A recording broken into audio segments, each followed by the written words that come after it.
마태복음 5장 13절에서 16절까지의 말씀입니다.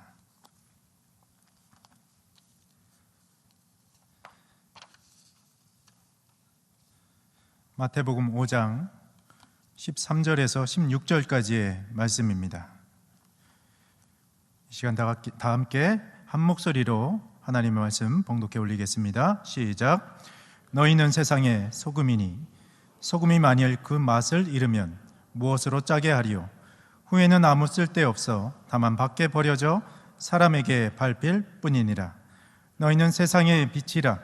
산 위에 있는 동네가 숨겨지지 못할 것이요, 사람이 등불을 켜서 말 아래에 두지 아니하고 등경 위에 두나니 이러므로 집안 모든 사람에게 빛이 있느니라. 이같이 너희 빛이 사람 앞에 비치게 하여 그들로 너희 착한 행실을 보고 하늘에 계신 너희 아버지께 영광을 돌리게 하라. 아멘. 우리가 사는 인생은 기다림의 연속입니다. 하나님께서 우리에게 생명을 부여해 주신 순간부터 우리는 계속되는 기다림의 시간을 보내게 됩니다.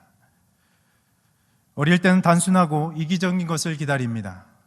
또 장성에서는 취업과 사랑을 위해 기다림의 시간을 필요합니다. 나이가 지긋이 들어서는 어찌 보면 죽음을 기다리며 살아갑니다. 여러분은 소망을 기대하며 기다리며 살아가고 있으십니까? 바쁜 현대문화 속에 살아가는 한국 사람들은 잘 기다리지 못합니다.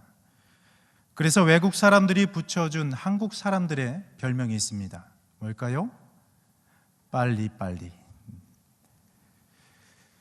무언가를 기다리는 것은 누군가에게 소망이 되기도 하지만 또 누군가에게는 지루함과 굉장한 인내를 요구하기도 합니다.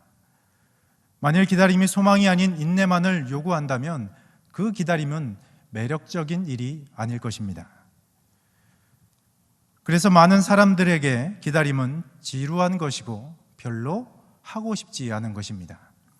더 나아가 누군가에게 기다림은 절망의 낭떠러지 앞에 마지막 희망을 담은 경고와 절규의 외침이기도 합니다. 인도의 국부라 불리는 마하마트 간디는 젊은 시절 영국으로 유학을 떠났습니다. 하지만 영국의 식민 지배를 받던 인도의 한 청년을 기다리고 있던 것은 온갖 차별과 편견뿐이었습니다. 어느 날 우연히 성경을 접하게 되었습니다. 그리고 감동을 받고 이 예수의 사랑이면 인도의 카스트 제도를 분명히 해결할 수 있을 것이다 믿게 되었습니다. 그러나 정작 기독교인이 되는 방법을 배우려고 방문한 그 교회에서마저 그를 거부했고 이 간디는 문전박대를 받게 되었습니다. 런던 대학에서 법학을 전공한 젊은 변호사 간디가 경험한 이 기독교는 본질인 사랑의 정신과는 동떨어진 단체였던 것입니다. 민족과 신분의 차별, 남녀노소의 차별, 빈부의 차별이 엄존하고 있었던 것입니다. 사실상 인도와 다를 바가 없는 교회의 현실을 간디가 목격하게 되었습니다. 결국 교회 문턱에서 간디는 발길을 돌려버렸고 훗날 간디는 이렇게 결론을 내렸다고 합니다. 그리스도는 좋지만 크리스천들은 싫다. 크리스천들은 그리스도를 안 닮았기 때문이다. 물론 모두가 그런 것은 아닙니다. 자신의 처소에서 묵묵히 예수님의 닮은 그 삶을 살아가는 사람들이 여전히 많이 있습니다. 그러나 많은 사람들이 이렇게 소리를 내고 있습니다. 예수는 존경하지만 교회는 싫다. 그리고 목사는 더 싫다. 2021년 1월 개신교계 시민단체인 기독교 윤리 실천 운동 실시한 여론조사에 의하면 우리나라 국민 10명 중에 6명은 한국교회와 목사를 불신한다고 기록되어 있습니다. 기독교인의 말과 행동을 신뢰하지 않는다고 보도하고 있습니다. 응답자의 63.9%가 한국교회를 전혀 혹은 별로 신뢰하지 않는다고 답했습니다. 반면에 한국교회를 신뢰한다고 응답한 사람은 6.7%에 불과합니다. 특히 목사에 대한 신뢰 여부 조사에는 신뢰하지 않는다라는 응답이 68%로 신뢰한다는 응답 30%를 크게 웃돌았습니다. 그나마 30%의 신뢰도가 나올 수 있었던 것은 응답자의 75.5%가 모두 개신교 성도들이었기 때문입니다. 교회 안에서는 그나마 신뢰받지만 교회 밖에서는 여전히 신뢰받지 못한 교회의 상황을 절실하게 드러내주는 대목입니다. 이런 조사를 초대교회 안에서 해본다면 어떠했을까요? 실제로 누가가 본 1세기 크리스찬들은 실제로 아낌없는 사랑을 서로 나누었습니다. 그 공동체 안에서 예배의 진정성을 띄었고 함께하는 삶은 너무도 아름다웠습니다. 그래서 이웃사랑은 그들의 삶에 있어서 당연한 일이었습니다. 그리하여 그들에 대한 사도행전에서는 그들의 삶을 이렇게 증거하고 있습니다. 사도행전 2장 47절의 말씀입니다. 온 백성에게 칭송을 받으니 주께서 구원받는 사람을 날마다 더하게 하시니라. 그리스도인들 때문에 많은 사람, 구원을 받는 많은 사람들이 교회 안에 늘어났다고 성경은 말씀해 주고 있습니다. 그런데 지금 우리는 어쩌다 세상이 그리스도께 끌리도록 하는 것이 아니라 그리스도를 거부하게 만들었을까요? 세상이 그동안 얼마나 교회다운 교회를 인내하며 기다렸는데 그 외침에는 교회는 답을 주지 못했던 것일까요? 세상이 어쩌다 교회를 조롱하고 비판하게 되었을까요? 초대교회 역사를 보면 초대교회 안에 그 시대적 배경을 보면 종교다원주의 시대였습니다. 그래서 여호와 하나님 유일신 신앙을 가지고 있어도 타종교, 특히 로마 국교를 인정하지 않는다면 그들을 유일신 신앙을 가진 사람들을 무신론자라고 여겼던 것입니다. 이들은 위로부터 오는 정치적 박해보다는 함께 살아가는 사람들로부터 옆으로의 박해를 받고 살아갔습니다. 이것을 보면 초대교회부터 지금까지 교회는 한 번도 비난과 핍박이 없었던 시절이 없었다는 것입니다. 그렇기 때문에 여전히 세상이 교회를 향해 조롱과 비판을 쏟아내고 있다면 역설적으로 아직까지 교회는 희망이 있다는 증거입니다. 성도와 교회를 향한 기대감이 없다면 어떠하든 세상은 관심을 주지 않을 것입니다.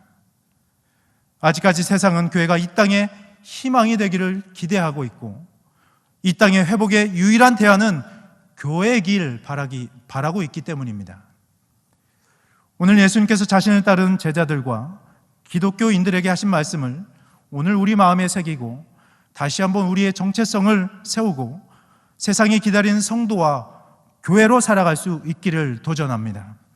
오늘 말씀은 너무나 잘 아는 말씀입니다. 그 주제는 너무 간단합니다. 이렇습니다. 소금으로 살아라. 또 빛이 되라는 말씀입니다. 오늘 말씀은 팔복에 대한 내용을 결론짓는 중요한 부분이기도 합니다. 마태복음은 저자인 마태가 구약 성경을 이해하고 구약 성경의 배경에 익숙한 유대인들을 대상으로 썼습니다.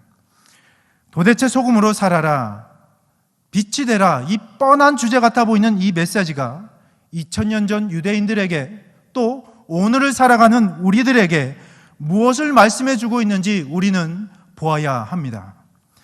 오늘 말씀은 세상의 모습과 다른 기준이 있는 하나님의 나라의 구체적인 모습이 어떠한지를 우리에게 알려주고 있습니다. 제자들이 하나님과의 관계 안에서, 자신과의 관계 안에서, 또 세상과의 관계에서 어떠한 존재이며 어떠한 행동을 보여주어야 하는지 우리에게 말씀해 주고 있습니다. 오늘 본문 13절의 말씀입니다. 함께 봉독합니다. 너희는 세상의 소금이니 소금이 만일 그 맛을 잃으면 무엇으로 짜게 하리요? 후에는 아무 쓸데없어 다만 밖에 버려져 사람에게 밟힐 뿐이니라. 너희는 세상의 소금이라고 말씀해 주고 있습니다. 여기서 너희는 누구를 말하고 있습니까? 오늘 말씀 전에 보면 10절과 12절의 말씀입니다. 의를 위하여 박해를 받는 자는 복이 있나니 천국이 그들의 것임이라. 나로 말미암아 너희를 욕하고 박해하고 거짓으로 너희를 거슬러 모든 악한 말을 할 때에는 너희에게 복이 있나니 기뻐하고 즐거워하라. 하늘에서 너희의 상이 큼이라. 너희 전에 있던 선지자들도 이같이 박해하였느니라. 너희는 바로 하나님의 의 때문에 박해를 받고 있는 그리스도인들을 말하고 있습니다. 여러분, 박해는 처벌과 다릅니다. 처벌은 나쁜 일을 한 것에 대해 선한 사람들에게 받는 것이지만, 거꾸로 박해는 좋은 일을 한 것에 대해서 나쁜 사람에게 받는 것이기 때문입니다. 우리가 하는 실수와 허물 때문에 당하는 어려움은 박해가 아닙니다. 교회 일을 하다가 내 고집 때문에 받는 시험과 고난은 박해가 아닙니다. 오히려 처벌에 가깝습니다. 하나님의 의 때문에 박해를 받는 것을 말합니다. 곧 그리스도를 위한 고난을 말해주고 있습니다. 신앙의 선지자들이 박해를 받았다고 성경은 말씀해 줍니다. 그런데 요즘은 교회를 향한 세상의 목소리를 우리가 자세히 들여다보면 박해보다는 처벌에 가까운 듯하여 우리의 마음이 굉장히 안타깝게 느껴지기도 합니다. 오늘 본문 13절에 번역된 세상은 헬라어로 게입니다. 그 뜻은 땅입니다. 주기도문 땅에서도 이루어지리이다 에서도 헬라어 게를 사용했습니다. 의역은 이렇습니다. 아버지의 뜻이 지금 세상 속에 우리에게 이루어지리이다. 마태가 세상이라고 기록해도 됐을 텐데 왜 굳이 땅이라고 표현을 사용한 이유는 바로 유대인들의 가치관, 유대인들의 세계관 때문이었습니다. 유대인들의 관점으로 보면 땅은 언제나 세상 전체를 표현하고, 동시에 이 땅은 어둠의 주관자가 지배하는 시공간을 의미하기 때문입니다. 여러분, 소금의 역할이 무엇입니까? 부패를 방지하고 해독제 역할을 하고 맛을 내는 역할을 합니다. 고대 로마에서는 군인들의 봉급 중 일부는 소금으로 지급했습니다.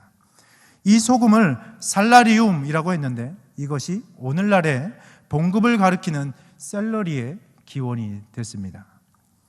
소금은 우리 인체에도 반드시 필요하고 우리가 인생을 살아가면서도 소금은 굉장히 필요합니다. 성경은 우리가 세상의 소금이라고 말씀합니다. 여러분 모두 소금으로 살고 싶으십니까? 다시 한번 묻겠습니다. 여러분 소금으로 살고 싶으십니까? 그런데 여러분 사해를 생각해 보십시오. 죽은 바다라고 여기는 그 사해는 해수면보다 정확히 421m 낮은 수면에 있습니다. 그래서 지구에서 가장 낮은 곳입니다. 입구는 열렸지만 출구가 없는 사해는 다른 바다보다 이 소금의 비율이 굉장히 높습니다. 그래서 그 안에는 생명이 살지 못합니다. 죽은 바다입니다. 또 소금이 언제 사용되어질까요? 구약 성경에 보면 전쟁 후에 정복한 땅을 저주할 때 이 소금을 뿌렸다고 기록되어 있습니다. 사사기 9장 45절의 말씀입니다. 함께 봉독합니다. 아비멜렉이 그날 종일토록 그 성을 쳐서 마침내는 점령하고 거기 있는 백성을 죽이며 그 성을 헐고 소금을 뿌리니라. 부패를 방지하지 못하고 해독도 못하고 맛을 잃어버린 너희는 후에는 아무 쓸데없어 다만 밖에 버려져 사람에게 밟힐 거야. 바로 그런 너희가 소금이야. 여러분, 이래도 여러분 소금으로 살아가겠다고 결단하시겠습니까? 내가 무엇인가, 내가 누구인가, 나의 정체성은 굉장히 중요합니다. 그런데 내가 누구와 관계하고 어떻게 살아내는가, 그것은 더욱 중요한 부분입니다. 예수님께서 제자들에게 맛을 잃어버릴 것에 대한 경고의 말씀을 하셨습니다. 예수님의 이 말씀에 여러분은 어떻게 반응하시겠습니까? 무조건적으로 소금으로 살아가겠노라 라고 고백하시겠습니까? 오늘 본문 14절의 말씀입니다. 너희는 세상의 빛이라 산 위에 있는 동네가 숨겨지지 못할 것이요. 여기서 세상은 13절에 있는 그 세상과 다릅니다. 이 세상은 헬라어로 코스모스입니다. 우주 전체를 말할 때 코스모스라고 말합니다. 예수님이 말씀하십니다. 너희는 세상의 빛이다. 그리고 산 위에 있는 동네가 숨겨지지 못할 것이다. 여기서 나오는 이 동네는 폴리스라고 말합니다. 그래서 이 동네는 우리가 알고 있는 이 땅의 한국 사회에서 작은 동네를 지칭하는 것이 아니라 정말 큰 도시 폴리스를 말합니다. 큰 도시가 만약 높은 언덕 위에 있다면 숨길 수가 없지 않느냐라고 이렇게 예수님께서 말씀하고 있는 것입니다. 높은 곳 위에 두면 숨길 수가 없습니다. 다 드러나게 되어 있습니다. 그래서 예전에 교회를 지을 때 언덕 위에 지었나 봅니다. 성도와 교회는 세상 사람들이 계속 주목하고 있습니다. 그래서 같은 잘못을 해도 기독교인들은 특별히 비판을 더 많이 받는 것입니다. 그만큼 그들의 기대치가 높기 때문은 아닐까요? 오늘 본문 15절, 16절의 말씀 함께 봉독하겠습니다. 사람이 등불을 켜서 말 아래에 두지 아니하고 등경 위에 두나니 이러므로 집안 모든 사람에게 빛이 있느니라. 이같이 너희 빛이 사람 앞에 비치게 하여 그들로 너희 착한 행실을 보고 하늘에 계신 너희 아버지께 영광을 돌리게 하라. 여러분, 등불을 어디에 두라고 말씀합니까? 등경 위에 두라고 말씀합니다. 사람이 등불을 켜서 말 아래에 두지 않고 등경 위에 둔다고 성경은 우리에게 말씀해 주고 있습니다. 예수님께서 이 말씀을 하신 이유가 무엇일까요? 여러분, 말은 무엇입니까? 곡식의 양을 측정하는 그 용기입니다. 흙으로 만든 용기. 제자들아, 너희들은 숨기지 말고 항상 드러내며 살아야 한다라고 예수님께서 말씀하십니다. 우리의 삶 속에서 빛의 역할을 하기 위한 가장 기본적인 조건은 숨겨두지 말고 위에 두어서 노출되어야 함을 우리에게 말씀해 주고 있는 것입니다. 말 아래에 두어서 덮어서 감춰버리면 빛은 물러가고 우리의 삶 안에 어둠이 찾아오게 될 것입니다. 그래서 너희 빛을 사람 앞에 비치게 하라고 예수님께서 말씀하셨던 것입니다. 우리는 세상 가운데에 노출되어야 합니다. 세상 가운데에 드러나는 삶을 살아야 합니다. 숨지 않고 드러나는 삶을 살아가는 것이 바로 예수님께서 우리에게 원하시는 제자의 삶입니다. 우리를 세상의 빛으로 부르셨기 때문에 우리는 날마다 노출되는 삶을 살아야 하는 것입니다. 크리스천들이 교회에서는 열심히 노출하려고 했습니다.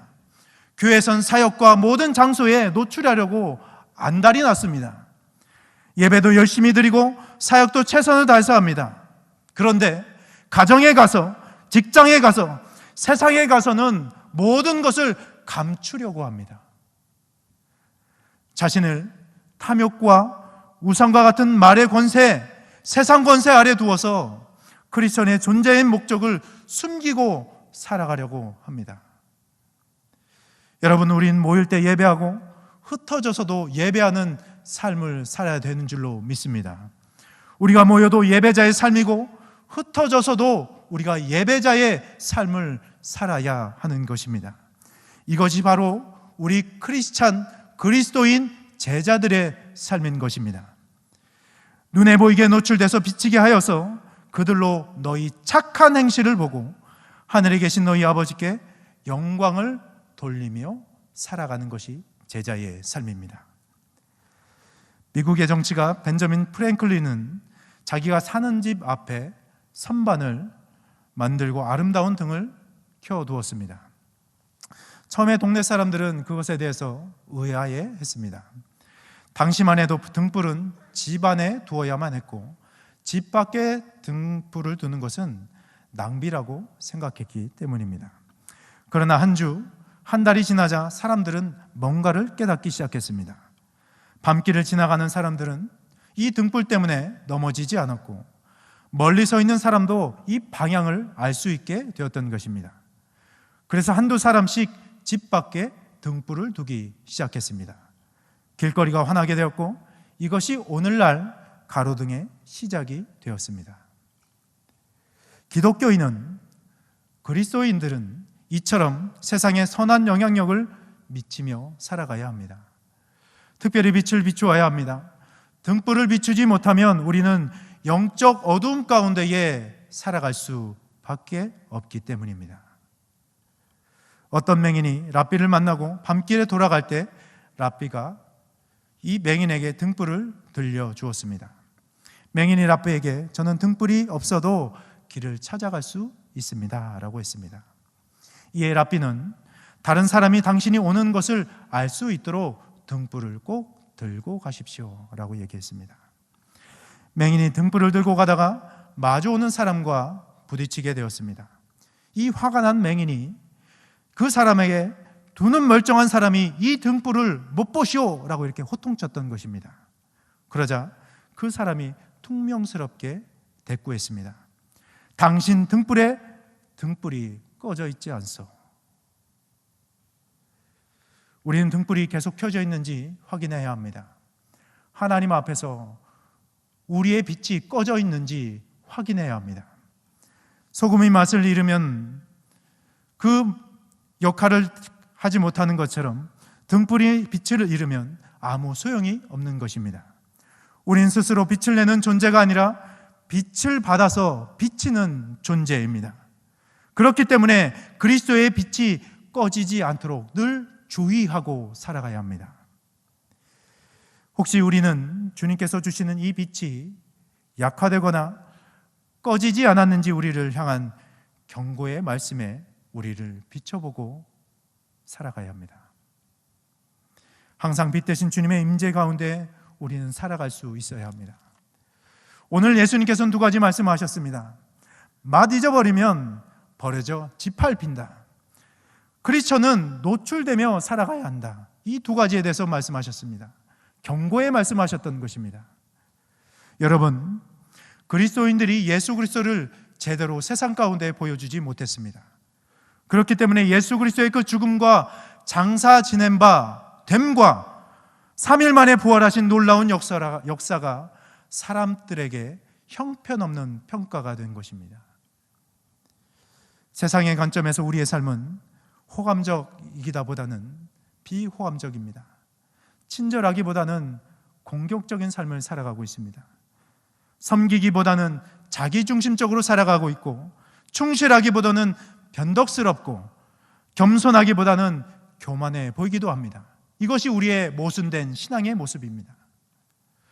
예수님의 제자인 우리는 하나님이 창조하신 세상을 향한 소금과 빛이기보다는 세상으로부터 만들어진 산물처럼 보일 때가 많이 있습니다. 하나님이 친히 창조하신 산물이 아니라 세상으로부터 만들어진 산물처럼 느껴질 때가 얼마나 많이 있습니까? 이것이 오늘을 살아가는 우리뿐만이 아니라 성경 속에 참빛 되신 주님을 예배하지 않고 경외하지 않고 살아가는 사람들은 이렇게 넘어지며 살아갈 수밖에 없는 것입니다. 그래서 예수 그리스도의 제자는 세상에서 다른 모습으로 살아가야 됩니다. 세상의 모습이 아니라 세상의 모습이 아닌 다른 모습으로 살아갈 수 있어야 합니다. 하나님의 백성으로 산다는 것은 다른 사람보다, 세상 사람보다 조금 나은 행동을 하는 것을 의미하지 않습니다. 전혀 다른 존재가 되어서 전혀 다른 삶을 세상 가운데 산다는 의미입니다. 그것이 바로 하나님의 백성의 삶입니다. 존재 자체가 선한 사람이 되어 착한 행실을 통해 하나님께 영광을 돌리는 사람이 바로 세상의 빛과 소금입니다. 마틴 로이드 존스 목사는 크리스천들이 세상과 다를수록 더 환한 빛을 비출 수 있다고 말씀했습니다. 세상은 세상적인 것에 종교의 껍데기만 씌운 채 살아갑니다. 종교를 가진 이웃들이 서로 편을 갈라 도덕적 다툼을 하기도 합니다. 세상은 다른 종류의 이웃을 우리에게 바라고 기다리고 있습니다. 종교인들이 되기를 거부하고 자신의 안위를 추구하거나 자신의 꿈을 쫓는 이웃이 아니라 우리 자신을 부인하고 자기 십자가를 지고 예수님의 그 뒤를 쫓아 지친 세상의 사랑으로 생명을 불어넣는 그 이웃을 원하고 기다리고 있습니다.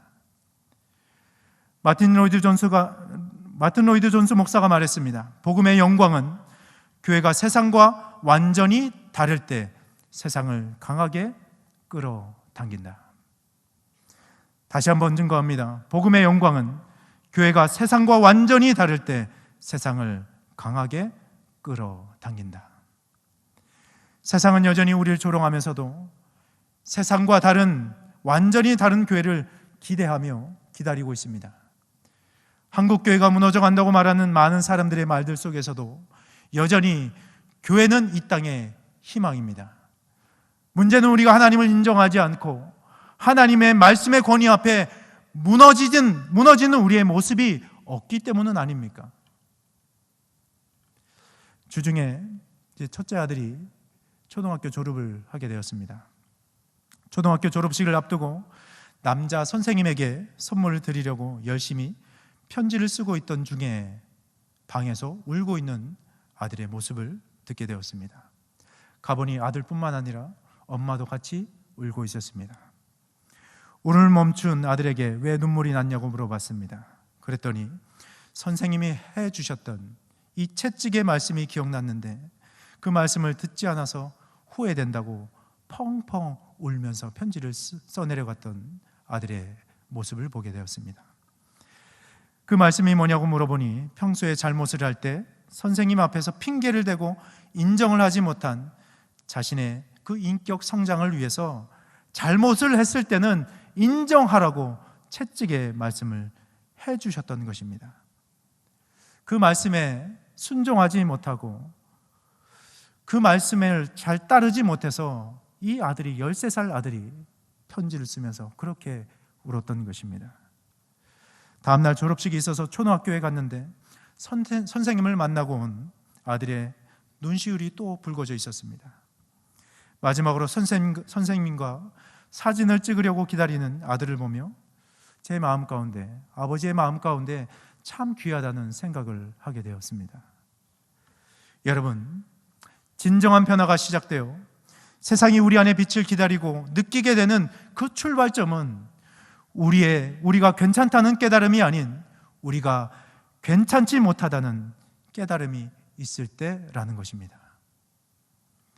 우리가 남들보다 우월하다는 그 확신이 아니라 누구보다도 부족하다는 확신이 우리 안에 필요합니다. 우리가 강하고 유능하다고 믿는 것이 아니라 우리가 연약한 존재라는 사실을 받아들이며 복음 가운데 확신하며 살아가야 합니다. 우리의 가정과 교회 안에 주님께서 주신 그 말씀 안에서 무너지는 역사가 있기를 원합니다. 세상 속에서 내 고집과 상처로 자신과 남을 무너뜨리는 것은 이제 그만 버리시고 하나님의 말씀과 권위 앞에 우리의 자화와 편협한 생각을 무너뜨리고 교회가 개교회주의의 그 담을 넘어서 그것을 무너뜨리고 나와서 모든 영역에서 하나님을 인정하고 살아감으로 말미암아 세상의 소금이 되고 빛으로 하나님 앞에 영광을 올려드리며 살아가는 제자들의 삶이 될 수 있기를 축복합니다. 여러분, 교회는 사람입니다. 교회는 부름받은 하나님의 사람입니다. 사람이 없으면 교회가 아닙니다.